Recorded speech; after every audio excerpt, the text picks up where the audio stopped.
Hi, this is Jean, and I'm here to give a review of this Instant Pot Ultra Mini. I absolutely love it. It's perfect for a small family or a side dish.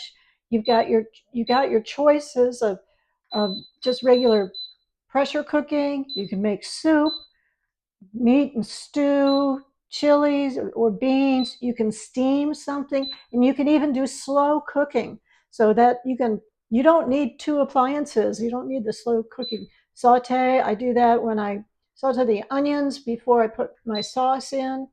Um, then there's a rice cooker. It comes out perfect every time. I don't use the porridge. I've done the eggs, hard boiled eggs, and they come out just fine. I have not sterilized, but there's probably a few things around my kitchen that needs sterilizing.